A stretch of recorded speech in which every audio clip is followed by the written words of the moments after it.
दर्शकों संत रामपाल जी महाराज सन 2000 तक कबीर, परमेश्वर और संत गरीबदास जी महाराज छुड़ानी वाले द्वारा बताए गए सूक्ष्म वेद यानी 5वें वेद से सत्संग किया करते थे। संत रामपाल जी महाराज को सन 2001 में अक्टूबर महीने के प्रथम गुरुवार को अचानक प्रेरणा हुई।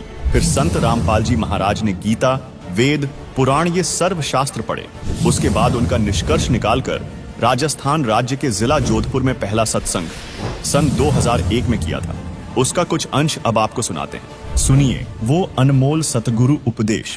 निबल सबल को जाने के नाम धरा जगदीश, कह कबीर जन्म मरे उनको धरू ना शीश।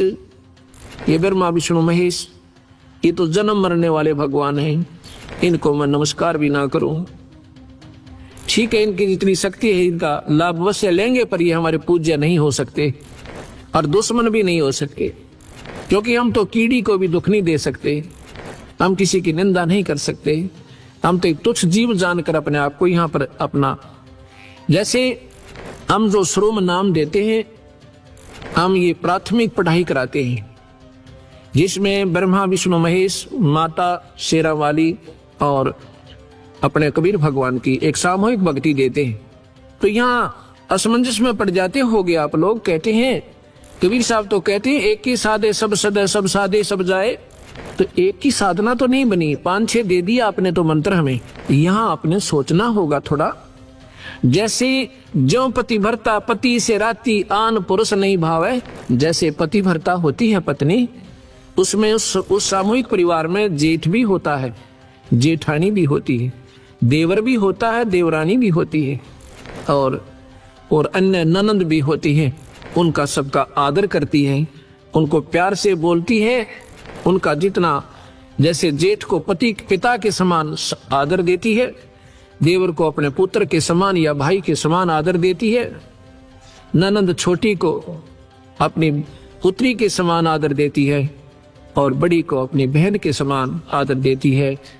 लेकिन जो आदर पति को देती है, जो उसका समर्पण पति में है, उनमें नहीं हो सकता, ना देवर में हो सकता, ना जेठ में हो सकता। लेकिन उनके दुश्मन भी नहीं बनना है, फिर वो पति भरता भी नहीं होती जो एक दूसरे से राग द्वेष लड़ाई झगड़ा रखे। तो हम ये 5 जो मंत्र आपको प्राथमिक देते हैं, ये ऐसे है, ये हमारे परिवार है। ब्रह्मा विष्णु महेश कोई नहीं, ये हमारे इस 3 लोक के राजा हैं। हम इनके नियम के अंतर्गत रह रहे हैं, इनका हमने टैक्स देना है। ये प्राथमिक जो पढ़ाई मैं आपको देता हूँ, ये ऋण मुक्त होगे इस मंत्र पे। यहाँ की सुविधा उपलब्ध होंगी, यहाँ का आपको पूरा लाभ मिलेगा। पर हमारी जो हृदय में जगह अपने इष्ट में रहेगी, जैसे पत्नी की अपने पति में होती है। जब वो घर से अलग होती है, जब उनको न्यारा कर दिया जाता है, भिन्न होते हैं, परिवार से अलग हो जाते हैं, वो फिर अपने पति के साथ चली जाती है। देवर जेठ जेठानी में उसकी कोई सरदा नहीं होती। ऐसे हम यहाँ से जब जाएंगे, हमारा ब्रह्मा विष्णु महेश से कोई लगाव नहीं होगा। हम अपने कबीर भगवान के चरणों में ही अपने पति रूप में उसके स्वीकार करके जाएंगे। हम उसकी आत्मा है।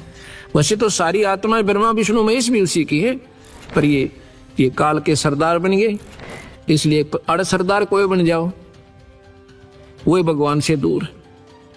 कोई भी प्रभुता पालो, छोटी मोटी, कोई सरपंच बन जा, आश्रम का महंत बन जा, या प्रधानमंत्री मुख्यमंत्री बन जाए, वो भगवान से दूर हो जाता, उसमें मान बढ़ाई आ जाती।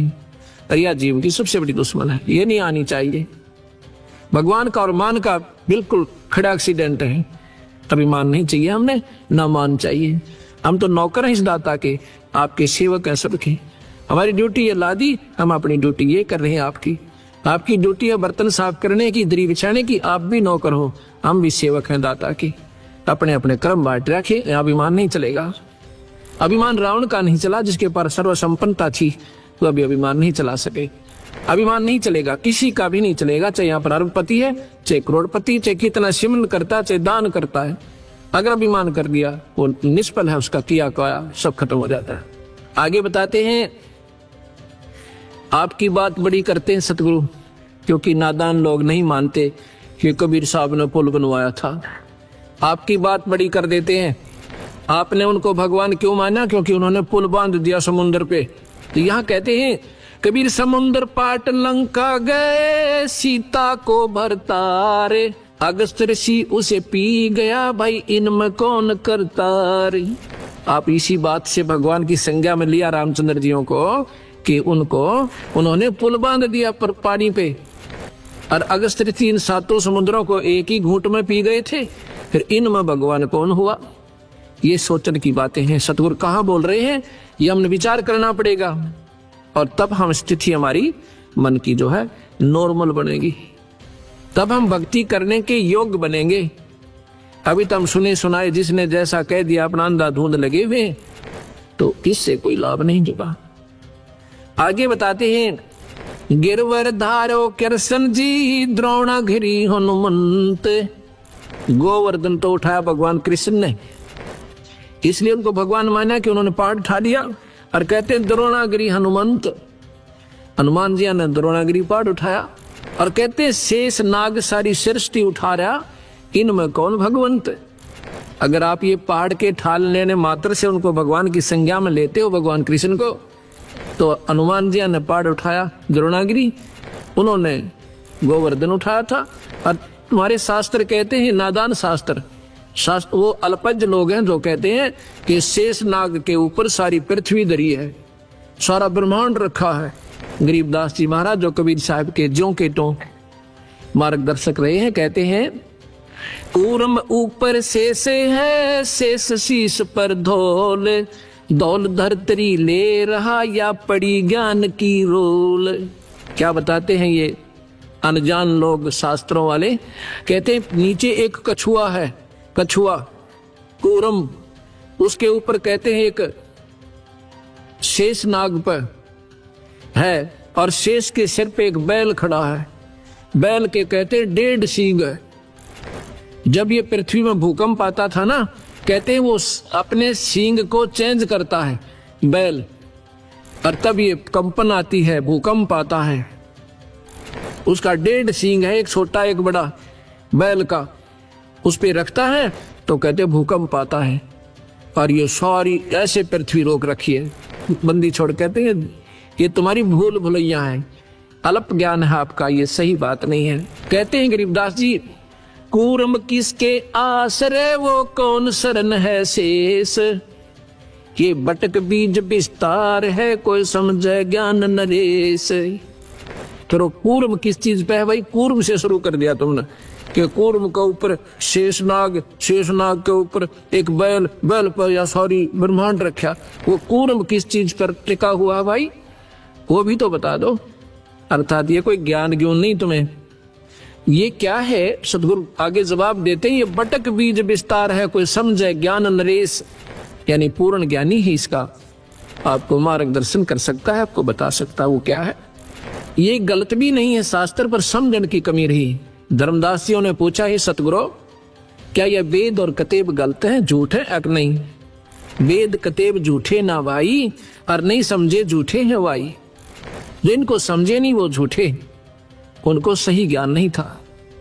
ये क्या है, जैसे सेक्रेटरीट बना रखा है, अब तो हर राजधानी में बन गया, हर मतलब स्टेट में, उसमें 4-4, 5-5, 6-6, 7-7 मंजिल ऊपर नीचे ऑफिसेज की बना देते हैं, ऑफिसरों की। ऐसे उस मंजिल में कोई गांव का व्यक्ति जाता है, उसने कोई कार्य है, उसको कहते हैं ये सेक्रेटरी से दस्तक करवा के लाओ, नीचे जाओ। सेक्रेटरी कहता है ये दस्तक मेरे नीचे जाओ, उससे कराओ, मेरे पीए से। और पीए कहता है नीचे तहसीलदार से करा के लाओ। तो वो ऐसे वो नीचे तहसीलदार है, ऊपर सेक्रेटरी का पीए बैठा है, फिर ऊपर सेक्रेटरी है, फिर सीएम बैठा है।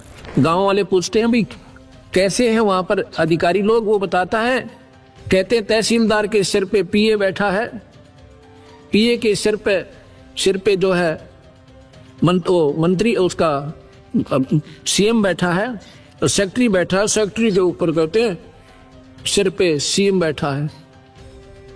अब वो समझाने वाला अनजान था, वो तो अपने हिसाब से सही बता रहा था, पर समझ नहीं चूक करके उन्होंने बता दिया कि एक दूसरे के सिर पे बैठे हैं। वो सिर पे नहीं, बीच में और पार्टी सन थी जिसका सपोर्ट नहीं आ रहा था। ऐसे ही ये लोग जैसे बीच में, या गुरुत्वाकर्षण कहो इसको, प्रानंदनी शक्ति कहा सतगुरु ने। इसकी शक्ति के आधार से ये न्यारे न्यारे पार्टीशंस हैं और अपने अपने स्थान पर ये टिके हुए हैं, ये ईश्वरीय शक्ति से रुके हुए हैं। यहाँ कहते हैं इनको कोई जानकारी समझे। बटक बीज विस्तार है, कोई समझे ज्ञान नरेश। एक वट वृक्ष होता है, वहां जड़ से चलती है, लंबा टाला पहुंच जाता है, मन 100 फुट लंबा, 50 फुट लंबा। वो वहां टहनियां भी नीचे को आ जाती है। वो कहिए कहाँ पे रुका हुआ है? ये रोकने वाली एक मूल और है पेड़ जो जिसको सबको रोके हुए है। ऐसे ये शक्ति सतगुरु की ये सारे ब्रह्मांडों को रोके हुए है। ये कबीर भगवान की शक्ति है जो सबको रोके हुए। आगे बताते हैं, बंधन काटे विपत में, कठिन कियो संग्राम, चिन्हो रे नर प्राणिया, ये गरुड़ बड़ो अकराम। अब आगे सुनो आपके भगवान की। कहते हैं एक बार एक ने साधना कर रखी थी नाग देवता की। उसने कहते हैं नाग फांस एक उसको शस्त्र दे दिया था। उसने वो नाग फांस शस्त्र छोड़ दिया, जिससे भगवान राम को भी ऐसे बांध दिया जैसे रस्से से बांध देते, नीचे ना हाथ। और उन सर्पों ने जाकर के उनको ऐसे जकड़ दिया, सारी सेना को बांध दिया। और भगवान एक जड़ की तरह खड़े हुए हैं रामचंद्र जी। तो फिर कहते हैं गरुड़ जी से पुकार करी, भगवान नाम न छुटवाइए, हमारी रक्षा करो गुरुदेव। जब गरुड़ ने जाकर वो नाग जो है ना खाए, वो बंधन काटे, जब राम मुक्त हुए। अब बंदी छोड़ कहते हैं, चीनो रे नर प्राणिया, यो गरुड़ बड़ा राम, ये भगवान राम बड़ा हुआ कि ये गरुड़ जी बड़े हो गए उससे। ये भगवान है पर ये पूर्ण नहीं है, ये 3 लोक के ईश्वर हैं। और ये जो कथाएं हैं भाई, ये काल के अधीन है। ये काल भगवान है यहाँ का, सारी सृष्टि का, 21 ब्रह्मांड का उसके पास रिमोट कंट्रोल है। और वही सबको नचा रहा है, वही कर्म करवाता है, वही जीव को फिर इसमें कर्मों में ही बांध कर और नचाता है। अब आप देखिएगा, एक समय की बात है, भगवान रामचंद्र जियों की पत्नी को रावण ने उठा लिया था। और भगवान को मालूम नहीं कि उसकी पत्नी ने कौन उठा ले गया। ये मत समझना भक्तजनों कि मैं भगवान राम का या कृष्ण का एक द्रोही हूं या उनकी निंदा करता हूं। ये सच्चाई के आधार पर आपको तुलनात्मक बताना पड़ रहा है, इसलिए मैंने जिक्र करना पड़ रहा है, क्योंकि ये श्रेष्ठ ज्ञान भी हमारे समाज में नहीं आया। 3 लोग का भी अगर सही मार्गदर्शन हो जाए तो कबीर साहब की भक्ति 2 मिनट में सारे संसार का समझ में आ जाए।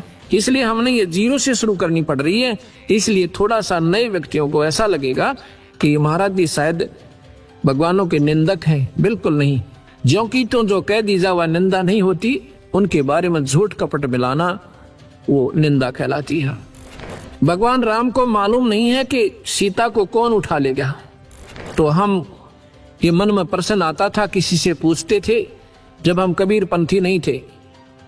मैं तो सन 1988 में ये नाम दिया और सन 1993 के लास्ट में, यानी लगभग 9वें महीने में, सितंबर में, गुरुदेव ने ऐसे तुरंत बुलाकर, 110-12 साल की आयु थी मेरे गुरुदेव की उस समय, और मैं तो अपना नौकरी करता था। बुला करके मुझे कहा कि आज के बाद तू नाम देगा। मेरे सिर पे हाथ धर दिया, मेरा पसीना आ गया सारे शरीर में कि मैं 2 कौड़ी का जीव और इतने पवित्र परमात्मा की मैं कैसे महिमा गा पाऊंगा। तो मैं उनकी आंखों से तरफ देख रहा हूं, वो भी जान गए कि ऐसा है, ऐसा महसूस कर रहे हैं। कहता मैं तेरे साथ रहूंगा, घबराइए मत ना, और सतगुरु की शक्ति आपके सिर पर रहेगी। जब मुझे थोड़ा सा हौसला हुआ, उसके बाद ये मैंने सन 1994 से प्रचार शुरू किया। उसके 94, 95, 96, 97, 98, 99, 2000, अब 2001 हो गया। अब ये 7-7.5 वर्ष में 1.5 लाख नई कबीरपंथी संगत हरियाणा जैसे राज्य में, 1.5 लाख 7 वर्ष में। क्योंकि आज कोई नादान नहीं है दुनिया, सब समझते हैं 2 रोटी खाते हैं और शास्त्र सबके पास उपलब्ध। इनको पढ़ के देखो, ये मत समझना कि मैं शास्त्रों का बोझ मरता हूं, इनको उठाए फिरता हूं। नहीं, ये तो आपके लिए कोई आकर खस्से और कहे जी आप झूठ बोल रहे हैं, ये शास्त्र उठा के दूंगा, ये पढ़ ले वीरा, मेरे से पीछे बात करना, ये आपके शास्त्र हैं। एक अंधा था, वो लालटन लिए फिरे अंधेरे में लालटेन ले रखी उसने हाथ में। बच्चे आ जाते हैं कि बाबा, वो कहता भाई देखना देखना मुझे दिखाई नहीं दे रहा है। वो बच्चे कहते हैं बाबा तू लालटेन किस लिए ले रहा जब तूने दिखता ही नहीं। कहता है आप आंखों वालों के लिए, कहीं मेरे में टक्कर ना मार दो तुम। ये लालटेन इसलिए ले रखा है तुम आंखों वालों के लिए, कहीं मेरे में टक्कर ना आ मारो। ये लालटेन रखी है मैंने, कोई मेरे से ना खसे, इनको पढ़ो अपनी चांदना हो जाएगा अपने आप ही। तो प्रसंग जो चल रहा था, भगवान राम जो है हाहाकार मचा रहे हैं, पक्षियों से पशुओं से पूछ रहे हैं मेरी सीता देखी, मेरी सीता देखी। तो हम क्या करते थे, किसी से पूछते थे कि भगवान होकर के ये क्यों रो रहे थे, और क्या उनको मालूम नहीं था कि सीता कहाँ गई। फिर भगवान कैसे, मन में क्या नहीं करते कैसे थे, क्योंकि हम डरते थे कहीं पाप ना लग जाए। लेकिन शंका आती थी तो ऐसे कैसे, क्या भगवान को तो मालूम तो होगा। तो जो हमारा मार्गदर्शक होता था वो कहता नहीं वो तो लीला कर रहे थे, यहां लाकर छोड़ देते थे, वो तो लीला कर रहे थे। हम स्वीकार कर लेते थे कि लीला कर रहे थे, किस लिए कि 33 करोड़ देवता रावण ने बंद कर रखे थे अपनी कैद में। जिन देवताओं की आप पूजा करते हैं उनको तो रावण ने बांध के कैद में डाल रखा था, और इन ऐसाओं की तुम पूजा करते हो भक्तजनों। ये बहन बेटियां भाई, क्योंकि हमारी पूजा ही ढंग की नहीं है तो हम पाएंगे क्या। नास्तिक होता जा रहा समाज, भगवान का गुण मिलता नहीं क्योंकि हमारी वे ऑफ वर्शिप ठीक नहीं है, हमारी पूजा की विधि ठीक नहीं है। अब यहाँ अब सतगुरु के ज्ञान की रोशनी में अब हमें दिखाई देने लगा सही कि वो लीला नहीं कर रहे थे, उनको ज्ञान ही नहीं था। लीला किस लिए करते थे कि 33 करोड़ देवता उसने छुटवाने थे भगवान ने। ये तो मान लेते भी लीला कर दी, सीता उठा ली, माता को उठाया, फिर लीला की आवश्यकता कहाँ रहेगी। बहाना बन गया था, जाते गर्दन दबोच देता जा करके। अगर बहाना ही बनाना था तो इतना बहुत था। फिर सीता कौन है, जैसे किसी की भैंस गुम हो जा या बकरी गुम हो जा, उसको ढूंढने कोई पूर्व दिशा में, कोई उत्तर दिशा में, कोई दक्षिण दिशा में, और किसी ने पा जा, कोई मुझे वहां मिल गई। ऐसे हीट एंड ट्रायल मेथड से सीता ढूंढी गई। हनुमान जी छलांग लगा के समुद्र पार कर गए, वहां सीता को ढूंढा और खोज के जब राम जी को बताया। ये लीला नहीं थी, ये तो मजबूरी थी, उन्हें ज्ञान ही नहीं था। इतना समय नहीं लगाते लीला में, पत्नी को तो और उठा ले जा, वहां लीला करता रहे पीछे से भगवान या कोई भी पति। वो भगवान ऐसा है थे क्योंकि इस काल के हाथ में रिमोट कंट्रोल है। जो 1000 भुजा का भगवान है, ये ब्रह्मा विष्णु महेश केवल 4 भुजा के ही, और कबीर साहब असंख्य भुजा के, बिना गिनती के। 4 भुजा का प्रतीक समझो, 4 हॉर्स पावर। ये 4 हॉर्स पावर के समझो। इनकी माता है वो 8 हॉर्स पावर की है, उसकी 8 भुजा है। इनके पिता हैं 1000 हॉर्स पावर के, समझ लो। एक कंपेरेटिव एग्जाम देता हूँ आपको, एग्जाम्पल देता हूँ। और कबीर साहब पावर हाउस समझो, वो थर्मल प्लांट जहाँ से बिजली मैन्युफैक्चर होती है, बनती है। असंख्य भुजा है उस मालिक के, जहाँ से सारी शक्तियां बाहर आती है। दर्शकों, संत रामपाल जी महाराज के इस अनमोल उपदेश के अंश मात्र से हिंदू धर्म में श्रेष्ठ माने जाने वाले देवताओं की सामर्थ्य शक्ति की जानकारी प्राप्त हुई कि ये कितने समर्थ है, जबकि कबीर परमेश्वर सर्वशक्तिमान है।